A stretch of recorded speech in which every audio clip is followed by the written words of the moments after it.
Salamlar, vaxtınız xeyir olsun. Mən Adgözəl Lakşin, insan psixologiyası metodisti. Deyirlər, uşaq ailənin güzgüsüdür.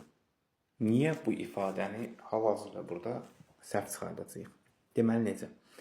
Bəzən elə rayon yerində yaşayan ailələr olur ki, baxırsan dinli imanlı ailəsi qızı şəhərə gəldi, hoqqa çıxardır.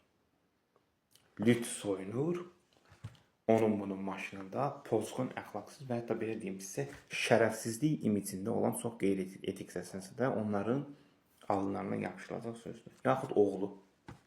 Şəhərə gəldi, oğlu oldu pozğun. Siqaret qəlyan, sən kənddə bunu görməmisən rayonda. Qızdın bura gələndə. Ağzından şarkı çıxardır storylərdə. Siqaretin tüstüsündən başı çatlayır. Bədbəxtin balası. Və nəticədə sonda ailəni boşu çıxarma prinsipləri yaranır. Əslində ən azından 1-ci və 2-ci kursa qədər ailə fərdlərindən biri həmin övladla qalması daha yaxşı olardı. Çünki sən pis nəticəyə meyillisənsə, tez çönəcəksən. Bilməsən, amma tez alışacaqsan və tez yanacaqsan. Və sənin artıq pis vərdiklərin get-gedə 1-ə 5 artacaq. Bugün siqaret, içki, salonlar sənə söyüş-söyüm, qumar, narkotik və axırda ailə də ayınacaq ki, artıq oğlu da, qızı da axmaq-axmaq insanlarla oturub durur və vəziyyət də çox pisdir.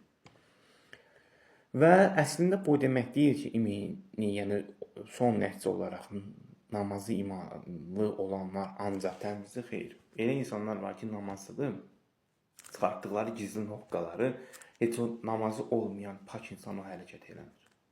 Dildə namaz, keçmişə baxsan, qısa-qısa şortik, ipli maykalar, sonradan namaza keçib tövbə edib. Göstərdiyi və yetərə qədər göstərmirsən də, boyu bir yerə soxumsan. Çünki insan əsəbi bəzi elə bir həddə çatır ki, ona deyiləcək kobud söz də belə artıq olaraq insana ləzzət etmir, yəni marağı da qalmır. Vecsiz kimi yanaşırsan. Gözdən elə aparırlar ki, sanki bunlardan pak, imanlı ailə yoxdur. Amma ailələrində o qədər axmaq, belə yersiz hadisələr baş verir ki, baxırsan qıraqdan baxan dediyi ki, bunlar təpələrinə. Bunlar da indi o ailə bunlar indi imana keçiblər. Siz deyirdiniz görünə qədər kasba-küsba baş atıb uzaqlaşdıran, indi imanlı oldunuz. Hər zaman bu tipli insanlar var. İndinin özündə də var, əvvəllər də olub. Sadəcə bu tipli insanlardan uzaq olun. O pərdələnən, maskalanan. Seanslara qoşulmaq üçün suallarınızı verə bilərsiniz, yaxud seansların saatını soruşmaq üçün günorta əksər seanslarda boş yer var, səhər və axşam saatlarında hal-hazırda məhdud saydadır. Seanslar bitənlər olur. Onların yerinə qoşula bilərsiniz.